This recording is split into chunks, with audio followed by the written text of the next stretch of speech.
Might see some great midfield battles from there as well. Well, lights out and away we go. And if you're caught further back around the Murray's Bend, you're going to be caught out as they go down towards turn 1. Then Jam Devil into the lead. We've got a bit spaced out, so now we're going to have Chaos into turn 1, thankfully. As Devil leads from Brian, Tim, Dynarod and Heavy Headers are all clean through turn 1 as Corey's looking on to the back of JD. As JD doesn't get a good exit at all on the run down towards Quarry Bend.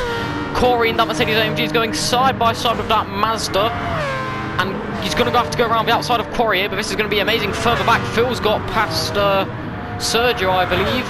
Side by side, last of the late breakers. Corey's going to go for it, and Corey on lap, pulling around the outside. Oh, but he hits the barrier. That's going to be some damage, and JD escapes well. But Vanix now further back. He's going to look to make a move on his fellow British comrade. Well, got a lovely triumvirate of Brits, 8, 9, and 10 right now to get points. Further up, Tim's got past Brian. Brian is close enough to get back, but there's a 2-second lead already for JM Devil as he's pulling up. Heavyhead's looking to make a move onto Dynarod as well. Alright, the race for not last is looking pretty good too. Phil File leads in 10. It was last week. Style. And then WRL Babitza F1 is also just behind him, but he gets a little bit off on the curve. Right Casey hits the wall, coming down the S's, and further back there's a spinner, who's Vanix is through. We have contact between 10, 11, and 12. Phil the File and Sergio, they were getting really racy last time, they're getting really racy this time over second place in the championship.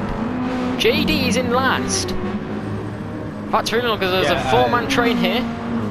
Down Comrade Straight. Gonna have a lot of time to try and make some moves here. May have to potentially overtake in the pit rounds. There is the potential strategy to be able to do that. If you're good on tyres, if you're good on everything, it can be possible. It's a short pit lane though, so is it really worth it? Have a battle between, Sergio looks to go down the insides, and Sergio does down over chase, but it goes incredibly wide, and Phil will retake that position, and Kubica further back is going to look to get past.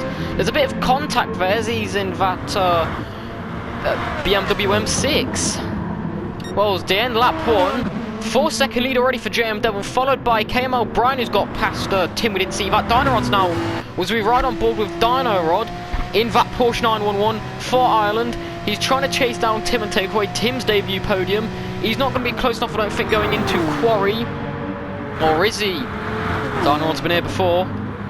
Meanwhile, on the forest stretch, we have Vanix and Corey. They're separated by about 0.3 of a second as they approach that fast right-hander. Setting up the pass is Corey, but he just can't get into the corner. Oh! Vanix does what Corey did. That's what Corey did on lap 1.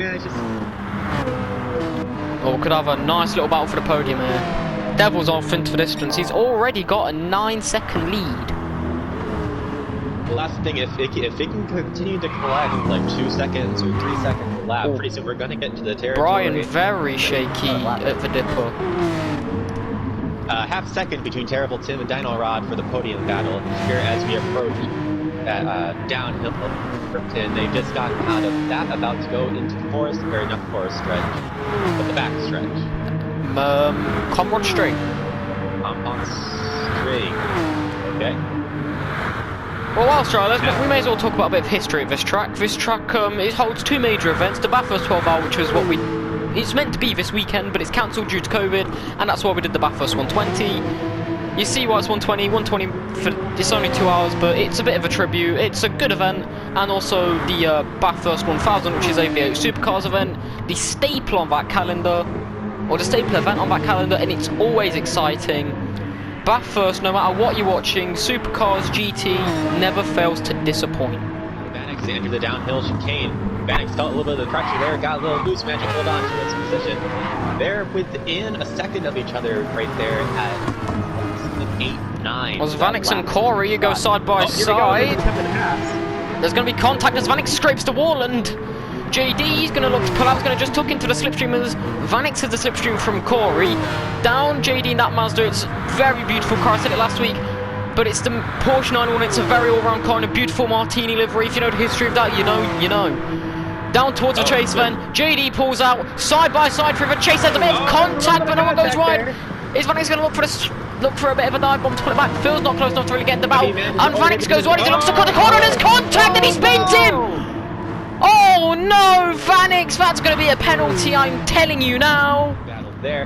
They're going to get into the turn, just can't get to that quarter panel. Corey manages to hold on to that position very tight. We're about to get into that left-hand hill stretch. Your positioning is vital if you want to be able to make an overtake there. Oh, we heard a little bump there just now. Cutting has to be my favourite turn on the track. It is cutting, right? Turn 3 and 4 is literally the pinnacle of Bathurst. It just shows what Bathurst, it's about your balls. You can take it flat, but you want to take that risk. Because if you get offline and you get under the dirty bit, you hit the wall and there's no coming back. As Vanix is about to go side by side. Oh, there's contact again, and Corey's up, and that's twice they've done that. Wow, that's twice now. Vanix is getting rough. But further back, if you're going into second, about for second, as Tim's looking to go side by side. Down Comrade Straight, Dano's going to look to get involved in this as well. Side by side through Comrade Straight, BMW versus Mercedes, a battle of the Germans, there's a Porsche there as well. It is a battle for the podium, and there's 3 German manufacturers that go side by side into the chase. Terrible Tim's got through, I think. No is down into the exit. Brian has the outside lane, but Dino's now looking to go on the outside. He's got himself into third prematurely. Will he have the straight line speed to get ahead into the final corner? He does, and now Tim's fallen down into 4th for the first time as Dino's got himself into the podium. He's going to look for a move into Hell Corner, but he's not close enough. Tim's going to look for a bit of a move though. Brian's far enough ahead. I don't think he's quite got it. And this battle's allowed Devil in that lap to pull a 7-second lead. Yeah, JM Dell's got a 15-second gap now opened up on KML Brian, who's held pretty well for the most part in that second spot. But he's gonna be sweating here. He's gonna be hoping to, or Brian's gonna be hoping to, because the Estonian comrade, he will want him there. He will want the help. Yeah. Brian gives it away to Dino Rod. He's gonna get past once again. Donald's into second as Brian has contact. No, Brian's around. Oh, and this is exciting as there's now a gap with Tim as well. As Dino's now got a bit of clean air. Oh, I'm sweating a bit in. We're 10 minutes in. KML Brian was kind of sweating it out there in that second position. That's the worst place you want to be at a stretch like this. Mercedes teammates as well. Has gained a bunch of time on those two thanks to the incident in section 4. He's about 8/10 behind of Corey there as they're going into downhill chicane. Well, here's a fun fact. Phil and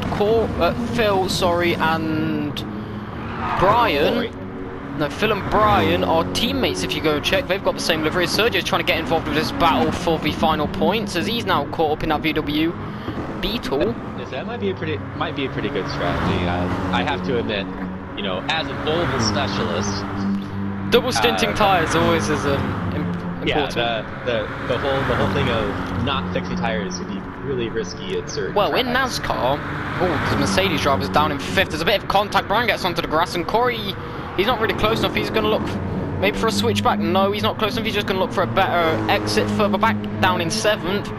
Yeah, I think he's holding off to make sure he doesn't get into the back of the car in front of him, which is admirable. That is good sportsmanship. Sergio is looking to get involved with Casey. Casey gets a bit skittish. No, Sergio pits. He's the 3rd of the pitters today. Right, let's hold off on that. KML Brian and Corey getting side by that side. There's contact as the tires touch. They're going to the hard left-hander at the end of sector 3. Round the outside. Oh, Corey goes a bit wide, and Casey's going to look to get back with his bum draft. We got a little bit of a punt there. 3 wide down towards Morris. Oh, there's a bit of a no, just Corey goes into the pits. Will he overshoot it? Well, this is a very tricky pit lane. How's Casey benefited from that as Tim comes out of the pits as well? Yeah, but then he manages to pass 2 and then give back 1, but that's still a net gain. Heavy Head out the pits. Heavy Head in the pits has jumped Tim. Well, you said earlier the pit lane battles might be important as it looks like Heavy Head's realised he's going to keep switching tyres and he's going to have more fuel than tyres, so pit a bit earlier as we are approaching that 20-minute mark. This is normally when the first stint ends, so expect a lot of pit stops as he comes through cutting the Estonian. Well, we have another Estonian on the podium as KML Brian's further back is battling with Casey as they come up through cutting. Well, after a terrible showing last week, Heavy Head's now on the podium. He's not pitted. He's legitimately on the podium, not via pit stops. He did beat Tim in the pit stops, which is getting Tim on the podium would be nice. And it would be nice if Devil would slow down for once. Yeah, I'd say it's a very healthy lead, to say the least, between first, second, and third. JM Devil in first Casey place. and Brian go side by side as they go into the S's. Casey has not moved on. Brian lets him go. He is pitting. Dino Rod is but further back down the Conrod straight. Brian's tugged right into the slipstream of Casey. He's been here many times before. He had it with Corey last time. Let's hope he does not hope. Well, he's hoping that the same problems doesn't. Undercuts JM Devil right at the edge of the pit stop, so we have a new leader for the first time today. For the first time, well, yeah, but Dino's not pitted yet. Casey and Brian further back, they're getting looking good. Mainly due to my ignorance. It was asked by everyone as Bathurst isn't the best, but it is what it is. A good exit here for Tim, and he could be looking for a move down at the end of Mountain Straight. That Porsche is very good all around, but it's again another battle with the German manufacturers in that BMW M3. We've got an M3 and an M6. That gap has closed from 0.8 to 0.5 here as we approach that fast right-hander at the end of the fourth stretch. Corey, you're breaking around about the 50 board. Breaking around about the 50 board, shifting down twice as Tim's about halfway on fuel as they're approaching about halfway on the second stint compared to a Dynarod who pitted a lot earlier. Dynarod's on some fresh mediums. Dynarod could be looking to double stint these tyres. That is interesting. Heavyhead further ahead. He's not doing anything. He's just pulling away. He has pulled away 4 seconds. So those mediums are... JD Shadime update. He's just gotten around Sergio Style for 9th place. That gap is 0.3 of a second. And Shadime is going to have a 9.1 second gap to close on Phil DeFile for that 8th and final point spot. Heavyhead's had a massive improvement. That could be that's a driver of the day performance, I'd say. Tim as well, as he's right in the slipstream. He may be able to look for a move into Quarry. He does, he pulls right out of the toe, side by side into Quarry. He's close enough last as the late breakers. Turn 2 is a favourite, overtaking spot of the race. No contact, that's very clean as Tim has that move done. Is Dynarod going to have the speed to come back? Uppercutting, no. I think he'll have to wait down for a good exit at Forest Elbow. And I think Dynarod's more than willing to give up that spot right now because he realizes he has fuel and tire advantage after having hit it, I want to say. Well, if he is on mediums, he's going to look to double stint it. He has got to go long. But now, because he's on the slower tyres, Tim is just pulling away. True, but that means Tim still has to pit at some point. So he's going to get that third position back if the timing is right. Heavyhead's due a pit stop soon as well. He could be stuck and looking at a free stop the way he's going. His fuel manager, he's trying to hunt down Devil. He's not got the pace. No one has the pace really to catch Devil. But this is quite a performance from Heavyhead. Maybe it's the livery change. Of them for 9th and 10th. Heavyhead pits is going to come right out side by side with Tim. This is amazing from Heavyhead as he's got the fresher rubber. Van Tim is just going to stick right in the back runners. Well, this is interesting from Heavyhead. He knows that the pit lane's shorter. He knows he's just going to put on some fresh tyres and try and pull a gap before he refuels. I don't know why he didn't refuel, but maybe he's thinking of something as he all brushes the wall and Tim gets past it, cutting as Dynarod also goes and kisses the wall. He wants to join with the action that Heavyhead's getting with that. Has had a bit of a struggle with that right-hander. He's tended to come in a little wide and kind of make contact with that wall every other lap or so. The consistency along that stretch has been really important in terms of maintaining gaps. So when they were coming around there, Tim had that inside position there, forcing that pressure onto Heavyhead. Heavyhead did more or less what he's been doing there, most of the time, and I think Tim, knowing that consistent movement, was able to get the pressure on and make that pass. It's an excellent reading of the opponent there. This is league racing at its finest. This is interesting, right? Heavyhead might have actually worked a bit of a miracle here. Dynarod is looking to do a double stint of his tyre. Dynarod, he's looking to pit within the last 5 to 10 minutes. That will probably put him on to second. But look, to have a quick look at Heavyhead and Tim's fuel. Oh, yeah, Heavyhead and Tim. I was just getting around to saying that Heavyhead and Tim are going to have to pit within the next lap or two. Dynarod pitted, I want to say, about 3 laps back. So he's let's check. Dynarod, he pitted. Let's have a look at the times. He pitted, I'm not actually sure. Oh, lap 11. Yeah, he pitted on lap 11, so he's got a fuel advantage at the moment. He's going to jump right into second place. With about 25 minutes left, he's going to be on that set for what, another 15? Well, they're going to be on fresher softs, fresher rubber, as Heavyhead. He sets a, Heavyhead's looking for a massive in lap here. Heavyhead, can we just talk about how amazing this plan has been? He had a lead in second, he went, fuck it, I'm going to just take some fresh rubber. I know, because the pit lane's short if you just take tyres, the gap is big enough. I'm going to come out ahead. I'm going to come out, like, probably within them as he did. He then's going to overtake them, and with the fresh rubber, he's just going to pull a gap. And now, as he's coming into pit this lap, him and Tim are going to have to pit this lap. Alright? It's a fact. And Tim and Donald, they're also going to pull each other back.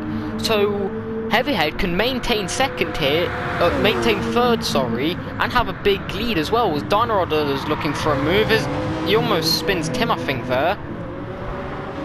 Coming around the end sector 3 right now. Pit road is at the start of sector 4. Yeah, he's going to make it. He's going to pit lane right now. Just about. Tim didn't take full fuel either.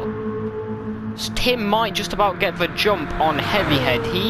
Alright, so we'll see what this pit stop looks like. He's on... Tim's coming through the chase. He's through the penultimate corner, down towards Murray's. Well... This is going to be interesting about number 64, BMW. Looks like we're going to get a tank, whatever. Heavyhead was on fumes, 0% left as he comes across the line. Alright, so he comes in with 80% fuel, so it's not full tank.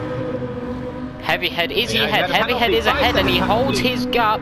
Heavyhead is a penalty though, did he cross pit exit early? Did he ever... I do believe he crossed pit exit early. That kept happening yesterday as we also see Brian pitting further back. As Tim, fastest first sector for him, he is chasing down Heavyhead. Heavyhead has a bit more fuel in. Tim is in provisional third due to that penalty, as that gap's only 2 seconds. Darnarod does pit from Darnarod pits from second. How close? He's still got a lot of fuel in the tank as well, so is he just filling up? He's filling up to the end. Yeah, he's not taking tyres. And maybe switch to a softer con. Oh, he's not going to see. I don't think he's going to switch. We'll see. Is he switching? I think he's just refueling because the mediums. Let's see, mediums. Yeah, no, he doesn't switch. No, he does. He goes on to softs and the full tank of fuel. Is that really the play of fuel tank? You could have got a bit less and had a bit of a lighter car. Well, don't count Darnarod out for this battle here. A Heavyhead pit. Oh no, Heavyhead. Oh, hello. He gets rid of all of that penalty and he's going to go into the pits here. And the pit lane's risky because the pit lane is the only way you get your penalty. Is he going for some fuel to the... Yes, he's making sure he is fuel and tyres to the end. He's a fresh rubber on, bit of fuel, obviously not all the way, splash and dash as it's known in NASCAR. Don't cut the line, don't cut the line, he makes sure he doesn't cut the line and he's out without a penalty, I believe, don't jinx it. There we go, Heavyhead is out. Yep, he's in third. Tim pitted. He does indeed hold on to third place there. Heavyhead so does, and I Tim took more fuel as well. The broadcast. He might have been listening to the broadcast. I said, Tim hey, took more fuel, so Tim's got a heavier car. So yeah, Tim's got a heavier car now. So Heavyhead has to put in the laps now. KML Bryant still has a second and a half. Oh no! Heavyhead spins! Oh! Heavyhead spins and has engine damage! Heavyhead from third! He did it on the outlap. Oh, no. He was trying to, he caught the curb on the exit and he span it. Oh, that's gutting for the Estonian. He was looking for his debut podium. Yeah, or for his maiden podium, sorry. Yeah, Spa-Francorchamps is one of my favorite races, you know, whether to race it or to watch it. Oh! JD Shadaim turning into a over the track. Oh, he's boy. I would also like to point out when you just went, oh, I turned on the camera, just I knew exactly who it was that had gone. Sergio's looking to catch it down towards the last turn. Corey finishes. Corey bags the last points paying position. It's just going to be a battle. It's a drag race for the lap positions as Sergio gets through. Sergio's in 9th place.